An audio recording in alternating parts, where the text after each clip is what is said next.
Hello dear students, welcome back. Today we will start the class 9 science, especially biology, cell the fundamental unit of life. इस chapter में बेटा cell के introduction, discovery of cell, cell theory, shape, size, number of cells, types of cell के बारे में, what is the difference between the prokaryote and eukaryote cell, structure of cell, cell membrane, cell wall, cytoplasm, cell organelle और last में बेटा nucleus पर हम discuss करेंगे। सबसे पहले हम सेल की बात करें। सेल को बेटा structural and functional unit of life कहते हैं, बेसिक यूनिट ऑफ लाइफ कहते हैं। इस अर्थ पर जितने भी लिविंग ऑर्गेन हैं, चाहे छोटे हो चाहे बड़े, सभी का बेटा फॉर्मेशन सेल से हुआ है। कई सारे सेल बेटा टिश्यू का फॉर्मेशन करते हैं, कई सारे टिश्यू ऑर्गन का फॉर्मेशन करते हैं, एक से ज्यादा ऑर्गन बेटा ऑर्गन सिस्टम का फॉर्मेशन करते हैं, और कई सारे ऑर्गन सिस्टम एक बॉडी या ऑर्गन का फॉर्मेशन करता है।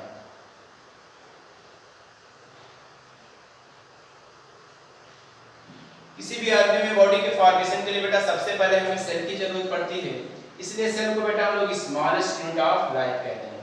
सेल को हम स्मॉलेस्ट यूनिट ऑफ लाइफ कहते हैं। यहाँ पर बेटा एक टर्म है ऑर्गन सिस्टम।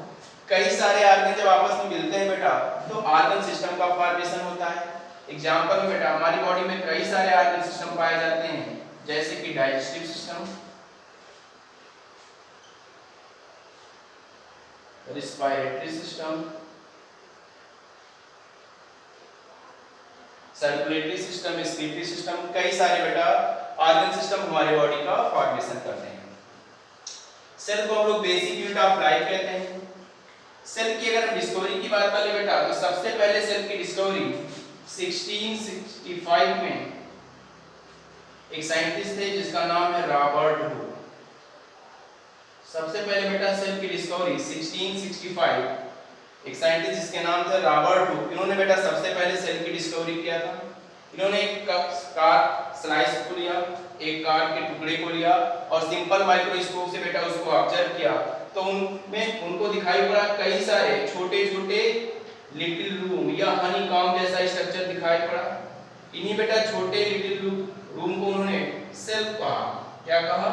सेल कहा। तो रॉबर्ट हुक ने बेटा 1665 में कार स्लाइस, एक कार के टुकड़े को सिंपल माइक्रोस्कोप से ऑब्जर्व किया तो उनको हनीकॉम्ब जैसा स्ट्रक्चर या छोटे-छोटे लिटिल रूम जैसा स्ट्रक्चर दिखाई पड़ा, उसी को बेटा उन्होंने सेल कहा। लेकिन यहाँ जो सेल था बेटा ये डेड था। ऐसा सेल था, डेड सेल था। तो सबसे पहले रॉबर्ट हुक ने बेटा 1665 में सेल की डिस्कवरी किया, लेकिन वो डेड सेल था। क्वेश्चन अराइज होता है कि लिविंग सेल की डिस्कवरी सबसे पहले किसने किया? तो लिविंग सेल की डिस्कवरी बेटा 1674 एक साइंटिस्ट है जिसका नाम था एंटन लीवेनहॉफ। क्या नाम था? एंटन लीवेनहॉफ। इन्होंने बेटा सबसे पहले लिविंग सेल की डिस्कवरी किया। इन्होंने bacteria, protozoans, RBC cell, spermatozoa cell, PTC को ऑब्जर्व किया। तो लिविंग सेल की डिस्कवरी बेटा एंटन लीवेनहॉफ ने किया था 1674 में। डेड सेल की या सबसे पहले सेल की डिस्कवरी 1665 रॉबर्ट हुक के द्वारा हुआ। ठीक है। अगर हम एंटन लीवेनहॉफ की बात करें तो उन्होंने बैक्टीरिया, प्रोटोजोन्स, आरबीसी सेल को, स्पर्मेटोजोआ सेल को बेटा सबसे पहले डिस्कवर किया। Credit goes for the living cell. ये सबसे पहले लिविंग सेल की डिस्कवरी किसने किया? एंटन लीवेनहॉफ। सबसे पहले सेल की डिस्कवरी किसने किया? Robert Hooke. हालांकि जो सेल था बेटा वो क्या था? डेड था।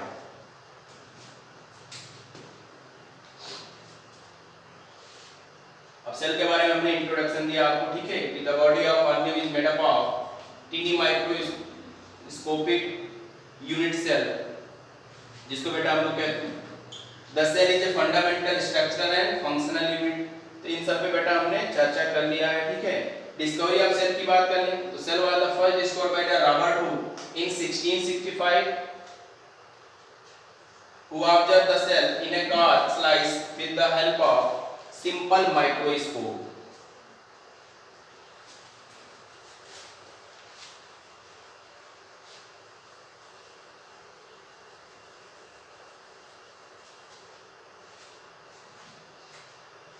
एंटन लीवेनहॉफ बेटा 1670 1875 was the first to observe the free cells like bacteria, protozoa, red blood cells and sperm, जिसको हमने spermatozoa सेल कहा था, in his home made microscope। इन्होंने बेटा माइक्रोस्कोप से सबसे पहले लिविंग, ठीक है, सेल की डिस्कवरी किया था। अगर हम सेल की सबसे पहले बात करें, डिस्कवर किसने किया था, हालांकि वो डेड सेल था, तो रॉबर्ट हुक ने किया था 1665 में।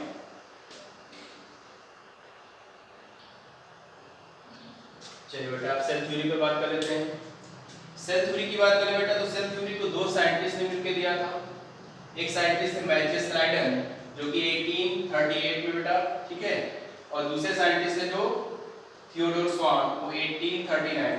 तो अगर हम सेल थ्योरी की बात करें बेटा तो सेल थ्योरी को 1838 1839 में दिया गया था। दो साइंटिस्ट बेटा मिलकर दिए थे। एक थे बेटा मैथ्यूस स्नाइडर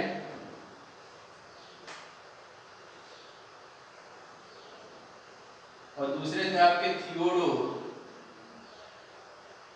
स्वान। तो सेल थ्योरी को बेटा 1838 टू 1839 में दिया गया था दो साइंटिस्ट के द्वारा, मैथ्यूस स्नाइडर एंड थियोडोर स्वान। मैथ्यूस स्नाइडर की बात करें बेटा तो ये प्लांट पर अपना स्टडी कर रहा था और थियोडोर स्वान की बात करें बेटा तो ये प्लांट सेल पर अपना स्टडी कर रहा था और ये एनिमल सेल पर अपना स्टडी कर रहा था, या एनिमल पर अपना स्टडी कर रहा था, ठीक है। दोनों ने मिलकर बेटा सेल थ्योरी को दिया। तो इन्होंने जो सेल थ्योरी दिया था उसके दो मेन पॉइंट थे कि all living organism are consist of cell और प्रोडक्ट ऑफ सेल, मतलब जितने भी लिविंग ऑर्गेनिज्म हैं वो सेल या उसके प्रोडक्ट के मिलकर बने होते हैं। और दूसरा जो बेटा पॉइंट था कि cell is the basic unit या fundamental structural unit of life. तो सेल थ्योरी दो साइंटिस्ट के द्वारा दिया गया था, मैथ्यूस स्नाइडर, थियोडोर स्वान के द्वारा 1838 टू 1839 में। दो मेन पॉइंट है सेल थ्योरी के, all living organism consist of cell और product of cell, cell is the structural and functional unit of life. लेकिन बेटा सेल थ्योरी ये नहीं एक्सप्लेन कर पाया कि कैसे नए सेल का फॉर्मेशन होता है, how to new cell arises, एक नए सेल का फॉर्मेशन कैसे होता है, ये सेल थ्योरी बेटा नहीं एक्सप्लेन कर पाया, मतलब यहाँ सेल थ्योरी फेल हो गया। तो कैसे नए सेल का फॉर्मेशन होता है इसके बारे में बेटा एक साइंटिस्ट था, उन्होंने बेटा सबसे पहले ये बात बताया कि कैसे नए सेल का फॉर्मेशन होता है। 1855 की बात है, 1855 में साइंटिस्ट थे बेटा रुडोल्फ विर्चर।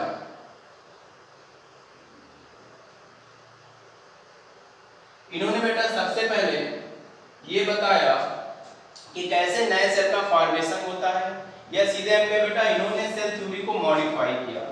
सेल थ्योरी ये नहीं बता पाया था कि कैसे नए सेल का फॉर्मेशन होता है, तो सबसे पहले 1855 में रुडोल्फ विर्चर नाम के साइंटिस्ट ने बेटा ये बताया कि कैसे नए सेल का फॉर्मेशन होता है। इन्होंने एक टर्म दिया था और उस टर्म को हम कहते हैं बेटा ओमनिस सेलुला, ओमनिस सेलुला, ई सेलुला। रुडोल्फ विर्चर एक टर्म दिए थे बेटा, जो टर्म क्या था, ओमनिस सेलुला, ई सेलुला। इस टर्म का मतलब होता है a new cell arises from pre-existing living cell. A new cell arises from pre-existing living cell. ये जो बेटा था ये ओमनिस सेलुला ई सेलुला टर्म का मतलब था। तो सबसे पहले नए सेल का फॉर्मेशन कैसे होता है ये रुडोल्फ विर्चर ने बताया। इन्होंने फाइनली बेटा सेल थ्योरी को मॉडिफाई किया और इसी टर्म को सेल थ्योरी में इंक्लूड कर दिया। पहले सेल थ्योरी के जो बेसिक पॉइंट थे, all living organism are consist of cell और प्रोडक्ट ऑफ सेल। दूसरा पॉइंट था बेटा कि जितने भी लिविंग ऑर्गेनिज्म हैं उनके लिए सेल स्ट्रक्चरल और फंक्शनल यूनिट होता है। और तीसरा पॉइंट बेटा मॉडिफिकेशन सेल थ्योरी में करने के बाद ऐड हुआ कि एक नए सेल का फॉर्मेशन पहले से, ठीक है, पुराने सेल से होता है, ठीक है, या प्री एग्जिस्टिंग लिविंग सेल से होता है। तो कैसे एक नए सेल का फॉर्मेशन होता है, तो एक बेटा जो पुराना सेल है लिविंग सेल, उसी से नए सेल का फॉर्मेशन होता है। किस प्रोसेस के थ्रू होता है, उस प्रोसेस को हम लोग बोलते हैं बेटा क्या, सेल डिवीजन। तो रुडोल्फ विर्चर ने बताया बेटा कि प्री एग्जिस्टिंग लिविंग सेल से नए सेल का फॉर्मेशन होता है, किसके थ्रू होता है बेटा, सेल डिवीजन के थ्रू होता है। अब हम सेल थ्योरी के बारे में बात कर लेते हैं।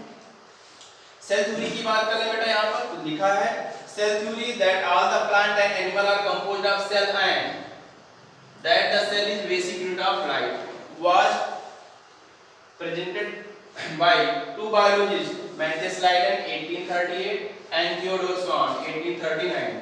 ये थोड़ा सा आपको बेटा एडिशनल पॉइंट याद करना है कि जो मैथियस लाइडेन था, ठीक है, एक बॉटनिस्ट था। क्या था?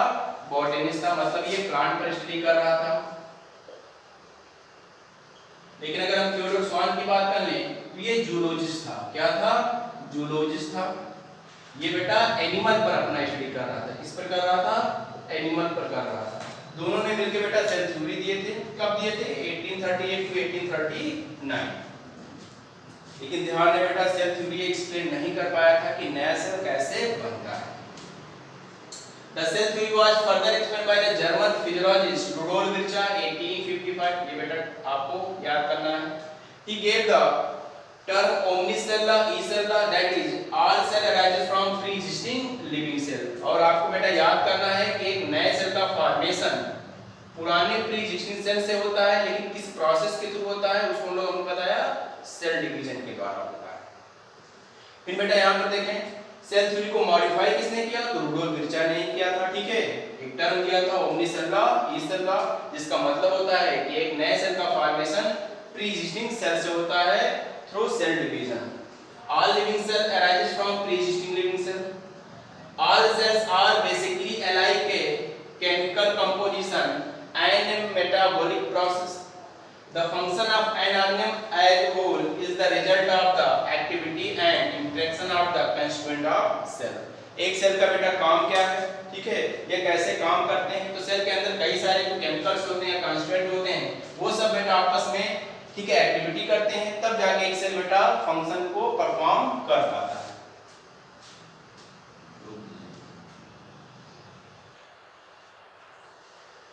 आज की वीडियो लेक्चर में बेटा इतना ही। नेक्स्ट टॉपिक अगले वीडियो लेक्चर में। तब तक आप घर पे रहिए, सुरक्षित रहिए।